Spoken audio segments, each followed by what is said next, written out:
and we will send you a copy of the recording, and you'll also have everyone's contact information after this. So let me see, anything else?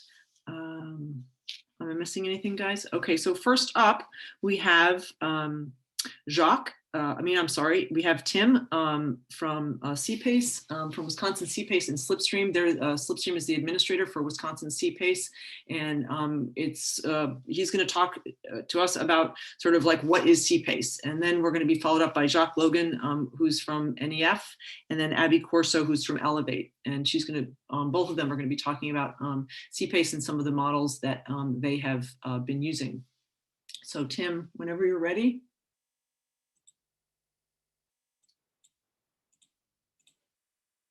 Some of the case studies, I'm sorry. Okay, great. Tim, we can't hear you. Are you on? Okay. I was looking for the unmute button. Thanks for the introduction, Olivia. Can you hear me now? Yes. Okay, great. And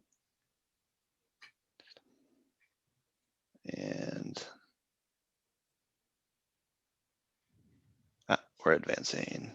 There we go. So as Olivia said, I'm Tim Matheson with PACE Wisconsin. And what is CPACE? CPACE is Commercial Property Assessed Clean Energy, which is a tool that can finance energy efficiency and renewable energy improvements on commercial property. It's 100% of the cost of eligible measures and soft costs. It's non-recourse financing, and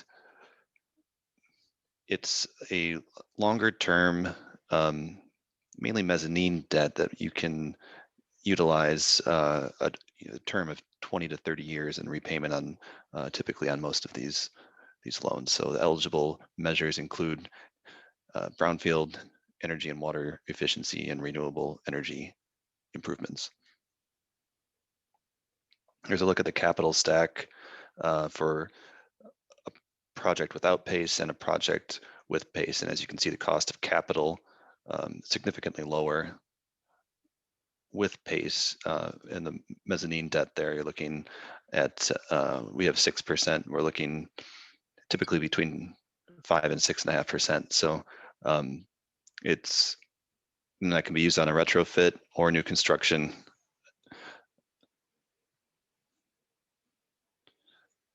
As I said, there's eligible projects are typically any commercial property. It's retrofits, it's new constructions, refinance, and equipment. You can see all of the types of commercial properties, basically anything except for a governmental property that you can think of, multifamily, 5 or more units is eligible. Here's some of the eligible improvements. You have building envelope, HVAC, lighting. Lighting's a big one, getting to very efficient LED systems. And in the renewables, we're looking at solar and battery, wind. We're seeing some renewable natural gas in the agriculture sector. So almost anything you can think of there. Brownfields are also eligible. And that includes sort of anywhere from pre-construction to abatement.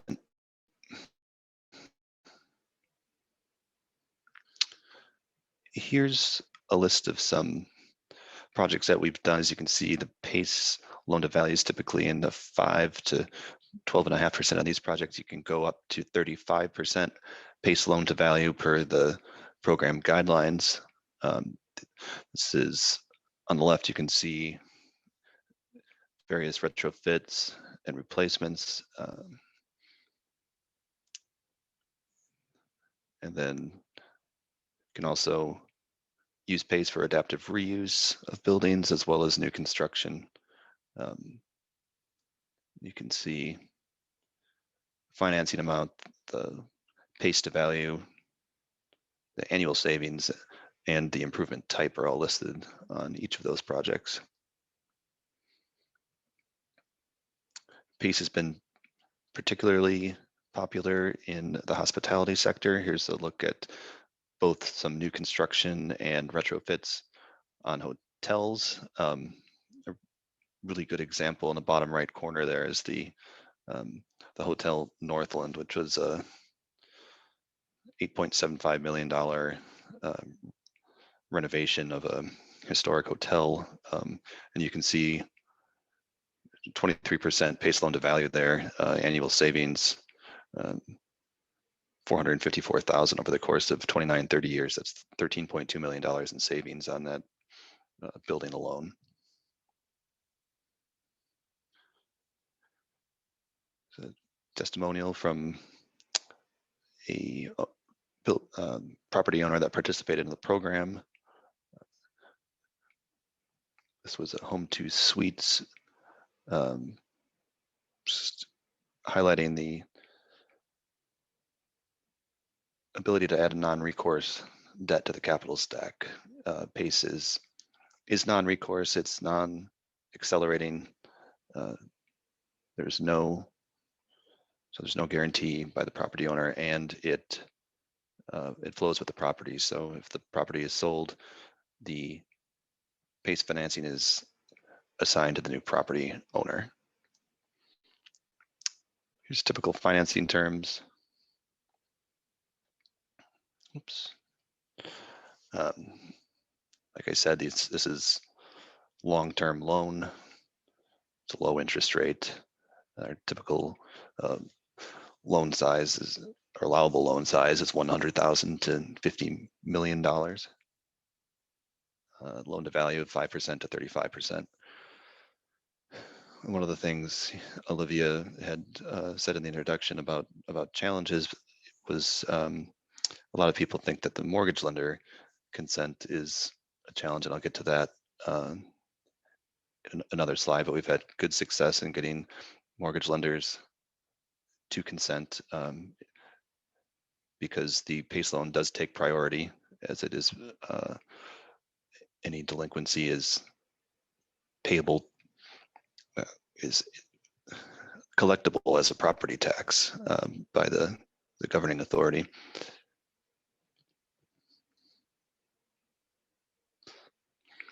Here's a list of, we have almost 20 capital providers in PACE Wisconsin. It's an open market program. Any interested capital provider can complete an RFQ and be approved if they meet our requirements, which are not very stringent, as long as it's a reputable financial. And we're always happy to talk to new capital providers. So here are our milestones for success.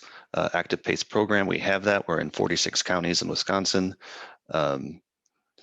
Property owner engagement, that's there is an onus on the property owner to work with an engineer or other energy assessor to have the proper documentation for the project so we can review it and look at the savings of the eligible measures. There's the capital provider commitment, and as we've just shown, we have many capital providers who are involved in the program.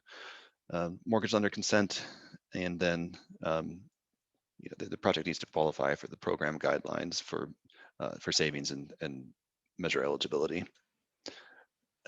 Here's a look at a typical deal flow, starting in the top middle with the property owner.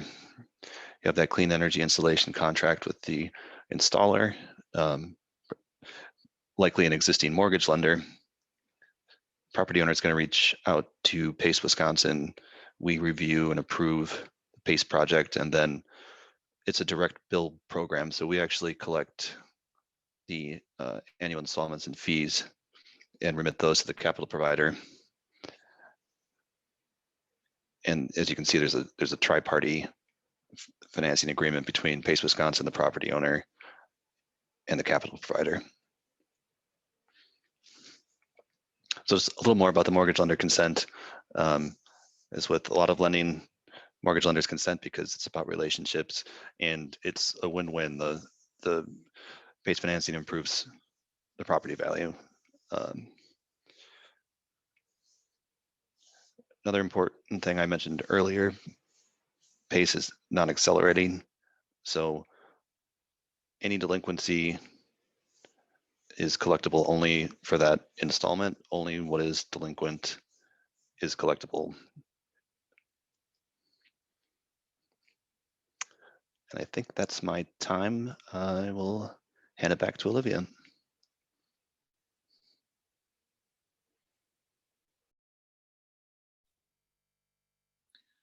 Great, thank you, Tim.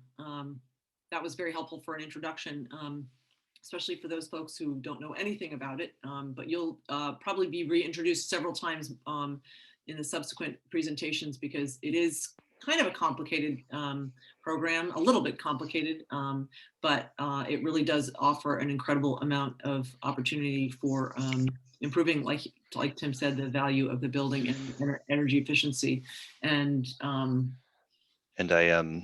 I forgot to introduce my colleagues who I now see on screen, Dan Streit, who co-manages the program with me, and Kim Johnston, who does our education and outreach and put together that terrific slideshow. So sorry about that. Dan, you want to give us a wave? Hi guys, thank you. Thank you so much. Yeah, anyway, so obviously Dane County does have a priority for, addressing climate change. And this is one way that, one type of programming that we felt would be, an opportunity to, continue to support that public policy that they're prioritizing. But so now I'm going to turn it over to Jacques from the National Equity Fund, and he's going to introduce himself and I think himself, right? Thank you.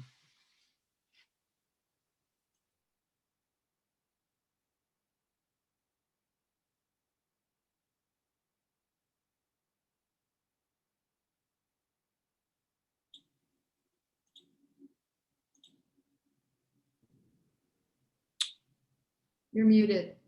Jacques, we can't hear you.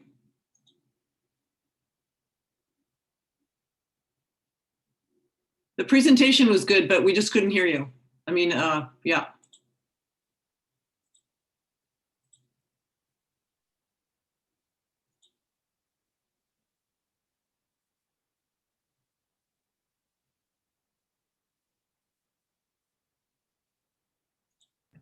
Okay, there we go. I figured.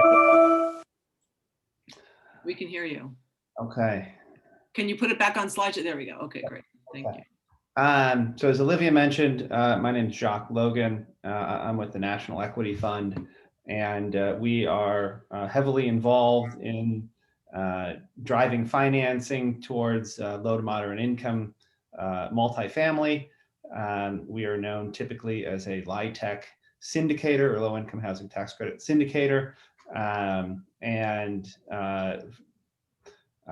More often over the past handful of years, we are really trying to drive additional sources of capital into this space.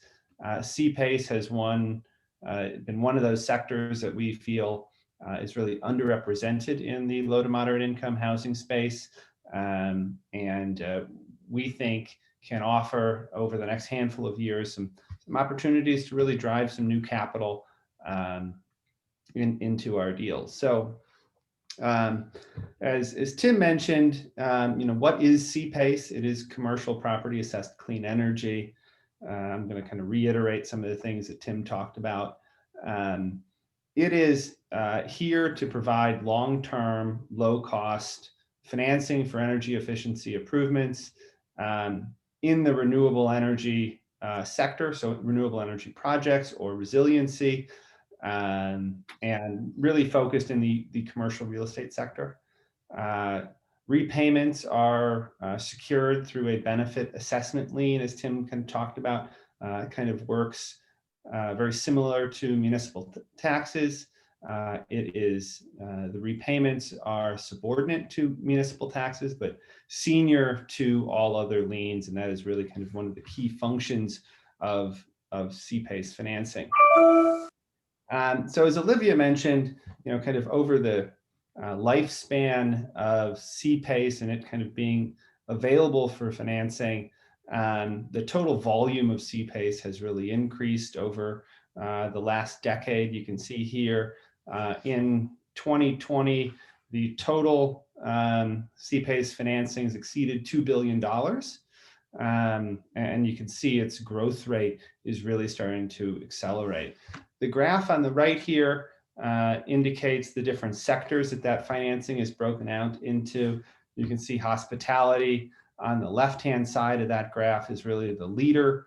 And then towards the middle of the graph, you can see multifamily with a little over $70 million in CPACE financings over the past decade.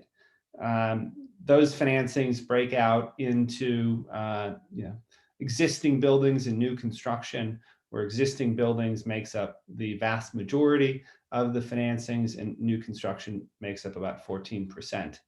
And then the last circle on the lower right-hand side kind of indicates over that period the sizes of the assessments that were issued. Generally, they seem to be under $5 million, with a good slug of them under $500,000. So this is just kind of an example that the CPACE market is becoming kind of robust. Unfortunately, there has not been a ton of activity in the low to moderate income space, and I'm hoping this group can help unlock its potential. So kind of looking at some of the key points of CPACE financing here, it's really all about the lower blended cost of capital.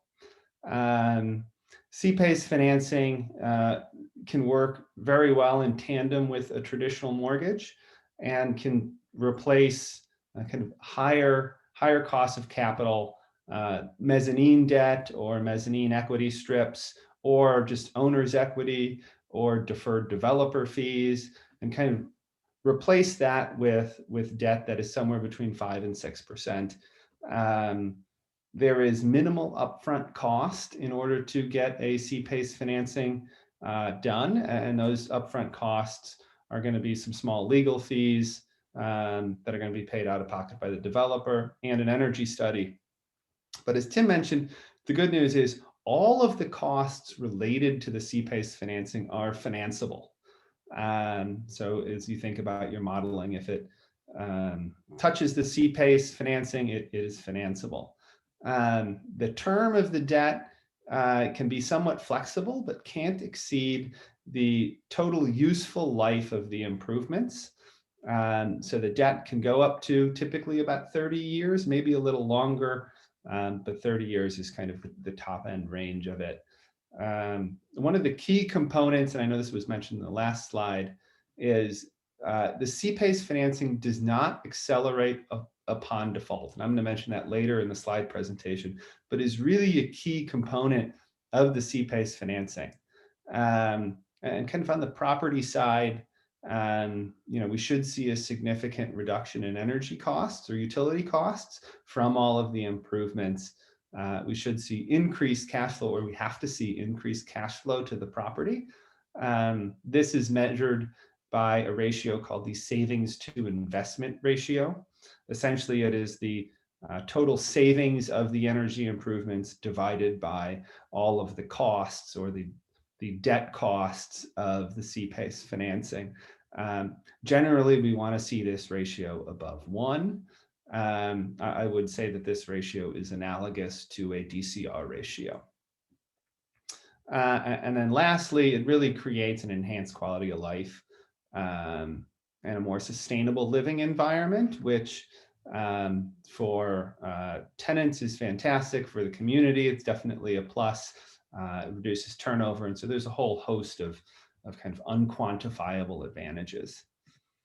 CPACE financing nationally is available in all of the green states, Wisconsin certainly being one of them. I would add that this slide or this map is a touch old. Washington is now has CPACE financing or has enabled their program. And we're starting more and more over time to see additional states come online. As Tim mentioned, there is kind of a flow of funds here. This is a typical CPACE structure. I will say that the CPACE structure in Wisconsin, please refer to Tim's slide, is slightly different. But generally speaking, if you start with the investors on the lower left there, they provide capital to a project in a form that ends up with the contractors to install the energy upgrades. The building owner will see savings from that installation of those projects and will pay an increased tax assessment to the local government. And then the local government would remit payment back to the investors. And so that is kind of the flow of funds there. And generally the PACE administrator is involved the local government kind of lay the pathways and the foundation to make this a sustainable thing. So let's kind of dig a little deeper onto multifamily. So eligible property structures that work, both not-for-profit or for-profit structures or ownership structures work. Existing buildings work. New construction generally works. In Wisconsin, it is eligible, although it is not eligible in all states. I believe Texas does not have new construction approved yet. And then there is a unique piece of CPACE legislation that allows for a look back in some states.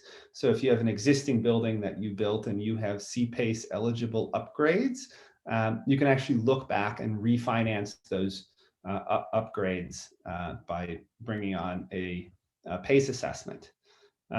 There are certain properties, certain structures that are not eligible.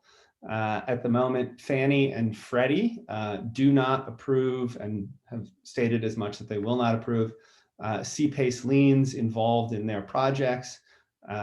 We hope that that will change sometime this year, but at the moment, that is a fact.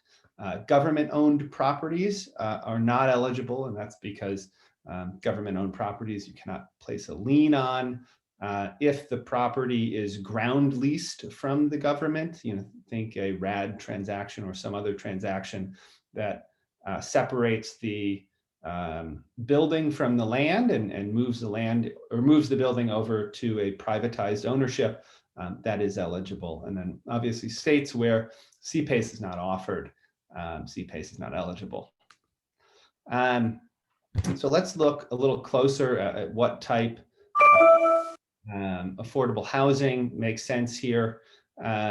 So it does work with low-income housing tax credits, both on the 4% and 9% side.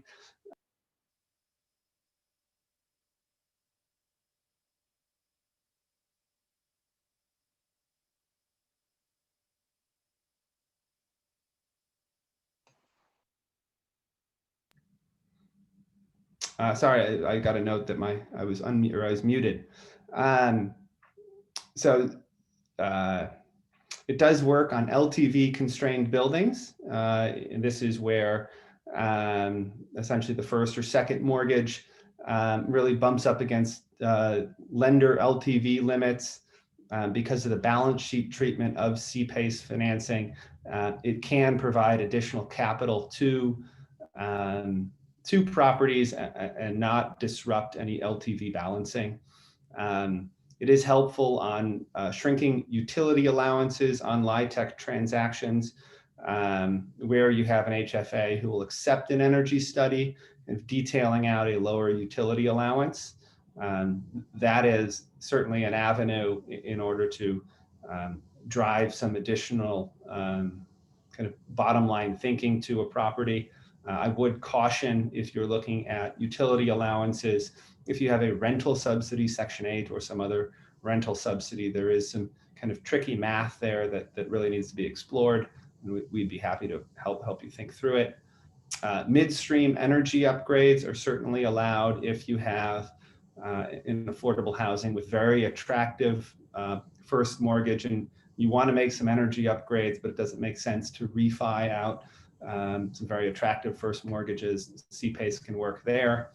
HUD came out in 2017 and issued kind of a notice saying substantially all of their multifamily programs are CPACE compatible, and they are very interested in exploring this space.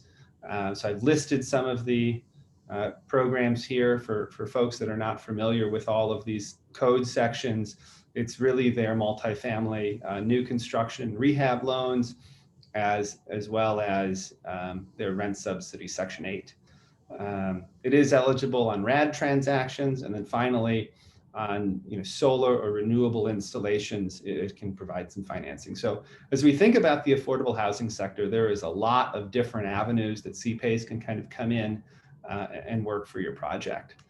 A handful of years ago in Washington, D.C., a 9% LIHTC deal was the first in the country to take advantage of CPACE financing. It was an 84-unit deal right in the district. It had the affordable menagerie of capital sources that all the developers are familiar with. It had 8 of them in total. The capital sources, there were so many and there's so much debt on the property that it had a LTV constraint, and CPACE was able to come in and provide an extra $700,000 to the property to drive annual energy savings of $7,000.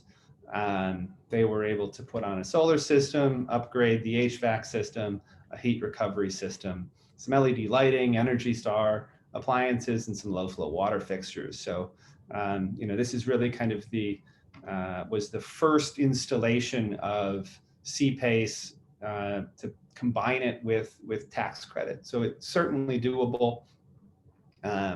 As we look more broadly at workforce housing and CPACE, or just kind of the general affordable housing environment, you can see here that on the left side, very much as Tim mentioned, we can have a first mortgage at about 4.5%, and that mezz debt at 12%, really driving up the capital stack to cost of capital of 6.5%. And on the left side, I've replaced the mezz debt at 12% and brought it down to CPACE at 5%, dropping the capital stack by about 70 basis points. So that 70 basis points, if you're a developer, you're certainly familiar with the idea that can help you get more deals across the finish line. So to kind of think through some of the modeling around how to project out CPACE, as I mentioned earlier, the assessment amount of CPACE can cover 100% of the cost of the improvements. Rates are generally between 5 and 6%. Deal size and deal complication may have may push that a little closer to 6, but hopefully we can keep it down towards 5. At least those are the rates that NEF is prepared to fund at. The term is going to be the average useful life of the improvements. As you may struggle with kind of what is that average useful life, what we tell developers is, plug about 20 to 25 years into your model just to start with, and then Abigail, who will talk next, will be able to kind of guide you a little more through what those average useful life of the improvements are. And then the debt is fully amortizing. On your income statement, you're going to want to decrease the utility spend, whether that is in the utility line item or the utility allowance. So you can bring that number down. I would kind of provide a bit of caution that there is an underwriter discount. So if your energy study says you will save $100 per year in utility costs, underwriters will typically model a little less than that. For example, HUD will model 75% of whatever the anticipated utility savings are. And then you can increase your real estate tax line item by an amount equal to your CPACE payment. When you're going through the modeling, I would caution that CPACE, because it typically ties to real estate taxes don't pay monthly, they pay twice a year. So you just want to think through that. relative to your local municipality or relative to your PACE administrator on how that flow of funds should be modeled. And then on the balance sheet, you want to add a new current liability equal to 1 year of the total CPACE liability.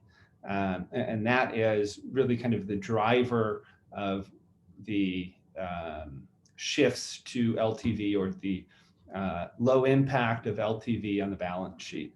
So you don't have to list the entire CPACE assessment amount on the balance sheet. You only need to list 1 year. So in my developer days, outside of modeling, the big question always came was, what is the timeline and how long does this take? So I've listed kind of a sample timeline here.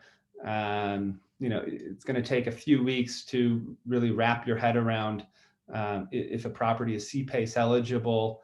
We'd be happy to help you kind of think through that. PACE Wisconsin has a wonderful pre-app listed up on their website that can kind of walk you through whether or not this qualifies. You can reach out to Elevate Energy and they can commission the energy study and get that ball rolling. That's going to take a handful of weeks. And then after the term sheet is issued, I believe it's going to take PACE Wisconsin about 3 or 4 weeks to issue an approval. And then once everybody is ready to go, we can go ahead and close and fund the deal. The CPACE financing can fund 100% on day one, or can kind of work in tandem with a construction lender, or whatever the nature of the deal is. And then kind of six or 8 months later, some of these rebates are going to start to pay out. And Abby will touch on those rebates in the next presentation. So as we think through, because a lot of the first reaction to CPACE is, well, what about the senior lender? And there's been a lot of thought around the senior lender. And I think I'd kind of lead with the first idea that $2 billion of CPACE financing has been done. So senior lenders are consenting to this. Kind of as you think through the how to approach a lender, there's a few ideas. And the first one is the CPACE financing, may increase the value of the lender's collateral, because you're making a better building, you're making a more efficient building. And then secondly, as Tim mentioned, and I'll drive home the point as well, relationship matters. If the developer can find a way to use CPACE to help get the deal to pencil, to get it over the finish line, both the investors, the lenders, the municipality, everybody wants to help the developer get that deal over the finish line. So if the developer feels that CPACE is the right way to go, likely everyone else will as well. Senior lenders can escrow the CPACE payments. So as you're talking to senior lenders about kind of the risk profile, just like having a larger real estate tax payment, senior lenders can on a monthly basis escrow the CPACE assessments. CPACE cannot be accelerated. So if there's a default, the only thing that needs to be repaid is the payments that were missed, and the entire liability will not come due that particular day, nor does CPACE restrict a senior lender's foreclosure rights. And then lastly, over 200 lenders have already consented to CPACE. So it's certainly something that's happening. For more information, here's a handful of links that are helpful, and certainly I'm around to take questions at the end of the presentation. I hope this was helpful. Thank you. Thank you, Jacques. That was great. That was very illuminating, especially for me, who knows a lot less than I think a lot of people here might know about CPACE and how it works with LIHTC projects. So I did see a couple questions come up. If you could just hold them until after our next presentation.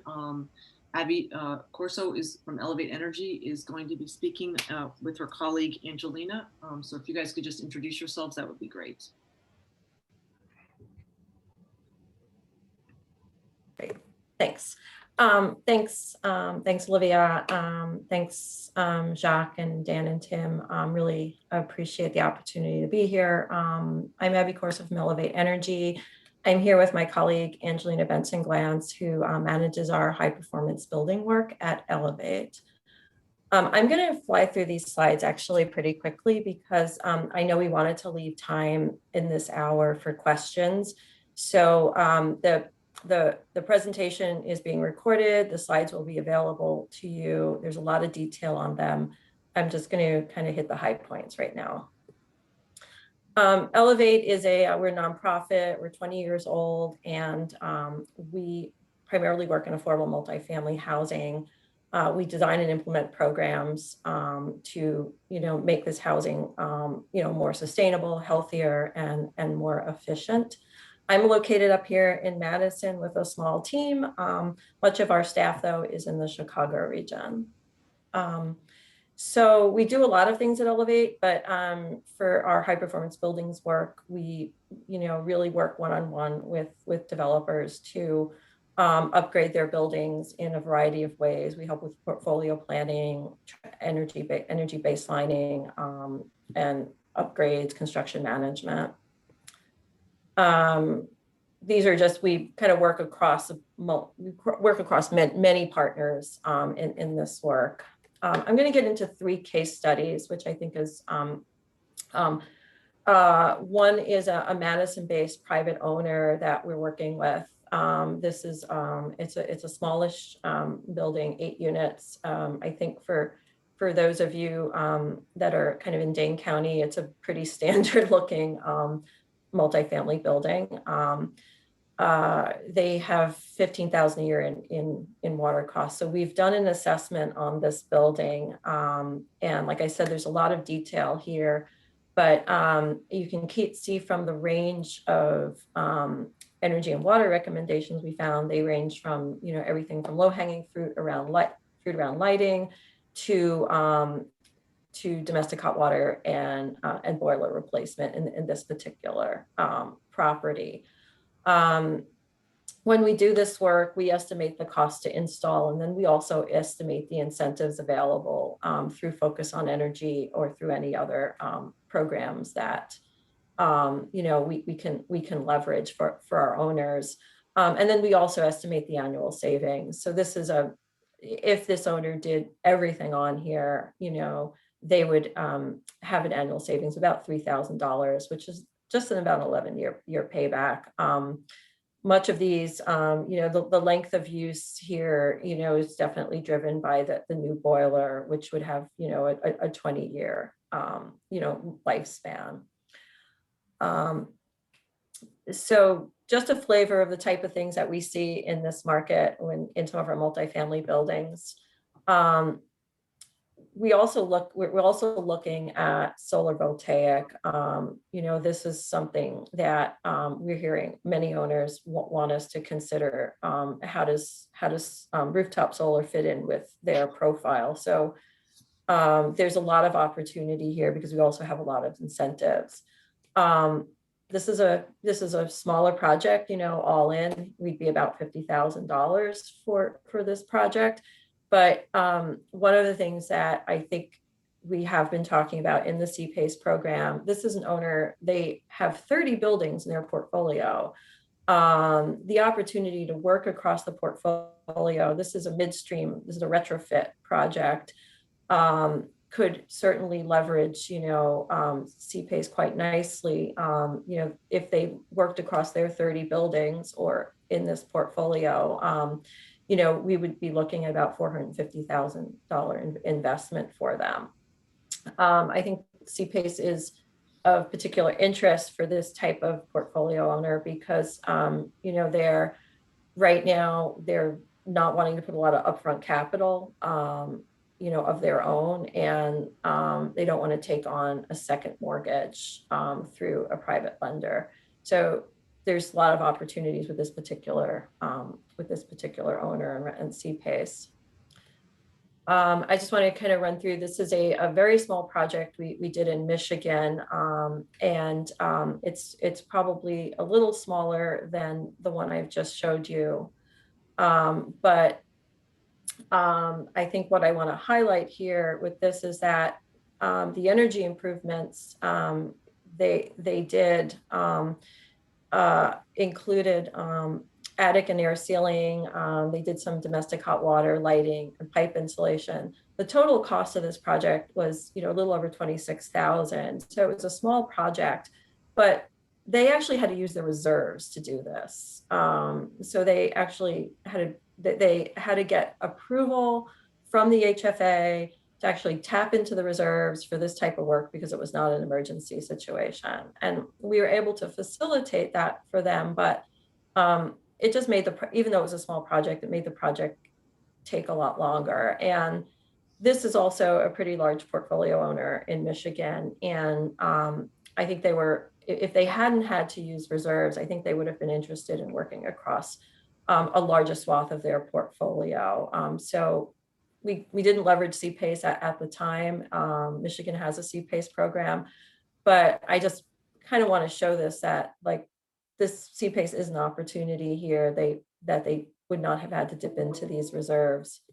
I also just want to show this slide because the graph at the bottom is the baselining we did. They chose to use a software called WeGoWise, which basically you can put your utility data in, and then it allows you to track your utility data over time. So you can kind of see the effect of this relatively small retrofit. The light kind of brownish orange is where they were the prior year as far as their energy use, and then you can kind of see that the darker orange is basically after the retrofit and kind of what that profile looked over the year. So it did work. They got some energy savings out of it, and we're happy to say this was, one of Michigan's. They won some awards even for this small project because it really, just this little bit of work really helped them upgrade make their building healthier and more comfortable. I'm going to hand this over to my colleague Angelina because the next project is something that she's working on right now in Illinois, and it's a much larger project, and you can kind of see the scale of some of the energy opportunities. Thanks, Abby. Hi, everyone. I'm Angelina Benson-Glanz. As Abby said, I'm the director who manages our high performance buildings work at Elevate. And this is a really exciting project. We're working with a large national for-profit owner who recently had acquired this property in it's kind of the suburban outside of Chicago area. It is 176 units and spread across 8 buildings. So it's quite a large complex, but it has these smaller individual buildings. I think a couple things that are interesting that really increase the project size, which I'll show you on the next slide, is the fact that this has individual furnaces and individual air conditioning units that need replacement. So when we went in and did our energy assessment, we found those 2 opportunities, as well as some interior and exterior lighting. So the total project size is over $1 million. And while we do have pretty rich incentives from the utilities in this area, there are some limits on how much one individual owner can access in a year. So this is a project that it has to be phased because of those utility incentives. It's because of its size, it is pretty ripe for a CPACE financing, though that just was launched today in Cook County, Illinois. So it was a project that slightly predated that, but we are working with them through the utility programs to access the incentives. So it's a large project. The savings are pretty rich though, over $120,000 in potential savings. So resulting in a payback of over 3.5 years, which is really nice. But yeah, so this is a project that's in process. We have not completed it yet, but really exciting to be undertaking such a large project with an owner who's invested in improving their property, including the tenant spaces. So we just wanted to give you a flavor of a couple different types of projects that, and types of measures that we see, you know, in the affordable multifamily buildings. I think many of you on the phone are aware of them, but wanted to kind of show as we package these together, you know, the investment sizable and, you know, finding a way that's kind of off the balance sheet and that's, you know, accessible. So not incurring extra, you know, a second mortgage on the property or dipping into reserves is kind of what we really wanted to highlight. So I'm going to stop sharing my screen now and hand this back over to Olivia. And I think I achieved my time goal. So thanks. Thank you, Abby. Let's see here. So right now I would like to, I'd like to thank all of you very much for those presentations. I think it was very helpful. There were a lot of different types of people, not all, this room does not all have developers on it. So, but I think it was a very important, very well articulated learning experience. And yeah, just thank you so much on behalf of Dane County for the work we've done the last few months and your presentations. We do have a few more minutes left though, and I would like to open it up to conversation or questions or comments. I know it was a lot of information, but yeah, I think it was, you know, a lot of explanation was given very thoroughly, so I really appreciate that. If you do have a question, please raise your hand or put something in the chat and I will see if I can capture it. Any questions right now?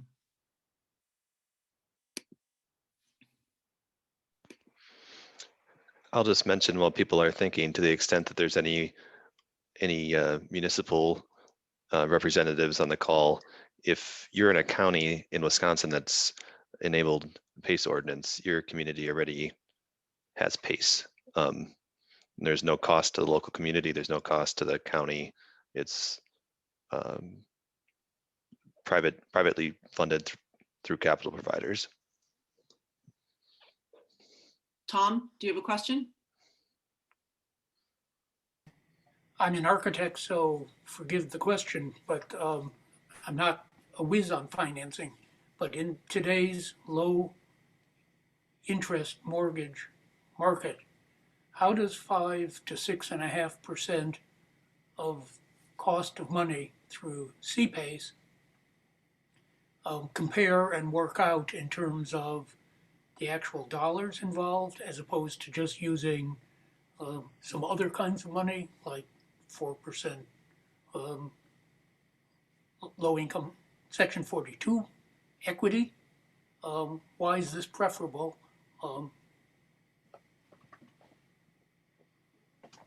Yeah, I'll take that one.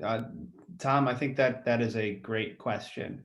And I don't know that, or I don't think CPACE is a replacement of, 4% tax credit equity or, first mortgages that, are coming in today at 3%. It really works in tandem. So it kind of moves up higher on the capital stack. So as you think about, if the owner has to put their capital into the deal, it can replace that. The owner's equity is generally going to have a higher cost of capital. So I'd say think of it as replacement capital that replaces mezzanine debt or owner's equity, or can fill a gap if there isn't those sources of capital available. Great, thank you. I have a couple questions here. What if the property owner, this is a common question, what if the property owner on the multifamily is tax exempt from real estate taxes for a CPACE loan?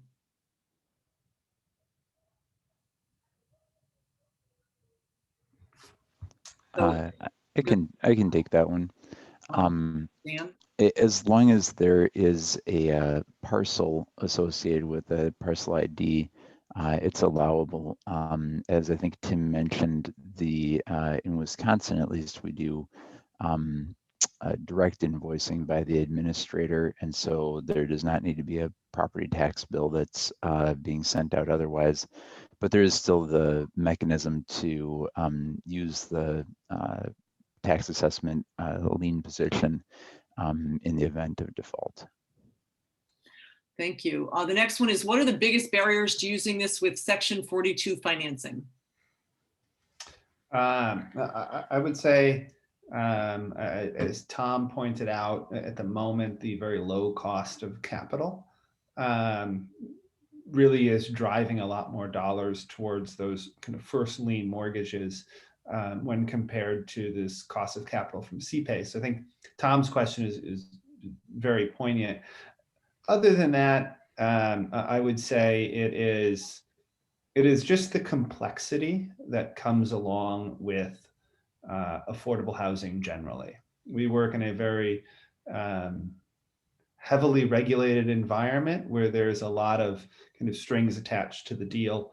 But this is the industry that certainly I work in at NEF, and certainly developers on the call work in, and so we're familiar with it, and it's part of the industry we elected to be in. Okay, thank you. A question for the county. Can the county consider blending some of their own funds, grants and/or bonds into a CPACE deal to blend down the interest rate even lower for nonprofit housing providers? That's a good question, and that's not something that I can answer right now, but I think we do have a number of county folks on the call or the Zoom today, so consider that officially asked.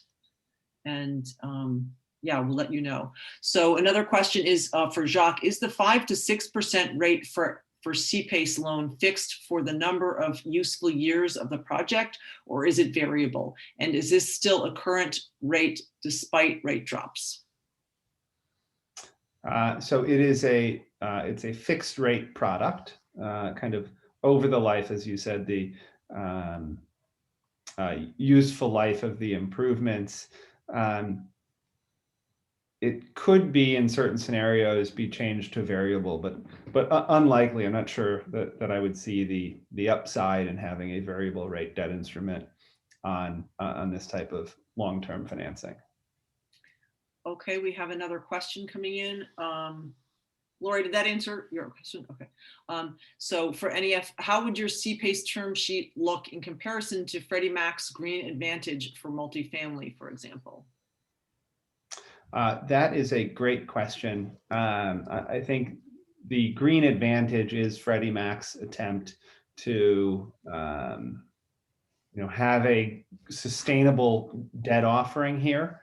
And I think the term sheet wouldn't look substantially different. I will say that Freddie Mac, while offering great debt products, may not be as flexible to create some of the financing mechanisms that NEF would using its CPACE avenue. Okay. And we got another question from Lori's a nonprofit developer. What about the is this the same question? What about the 5 to 6% rate? Is that a current rate despite rate drops? Did I read that? No. It sounds like a slightly different question. Yes, that is a current rate. Okay. Same question. Right. Yep. That is a current rate. Yes. Okay. Okay. Anybody else?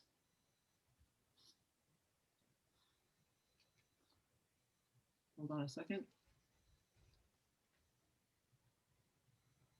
Oh, there's just a comment here. The governor's budget includes some CPACE provisions. Kurt, do you want to tell us about that? I'll just post the page number in the chat and people can look it up. Okay.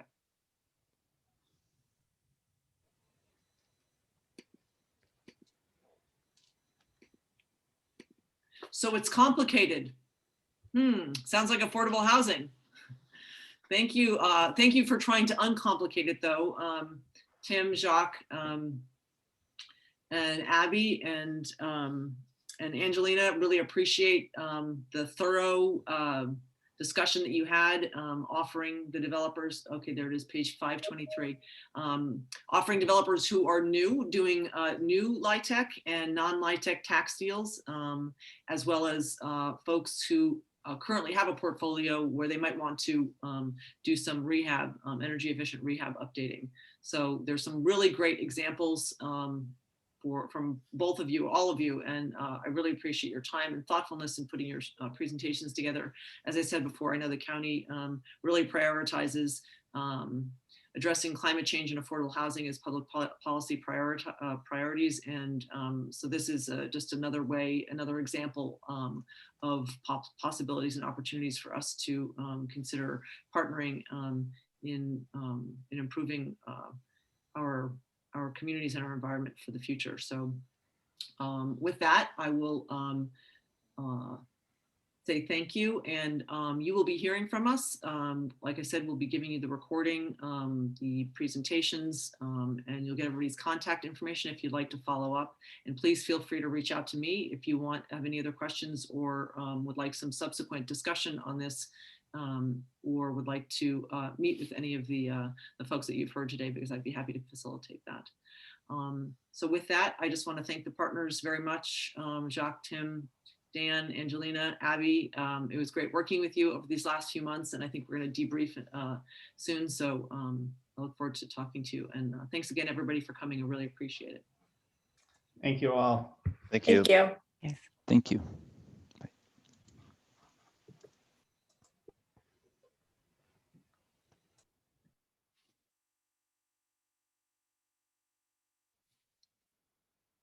Nice to see you.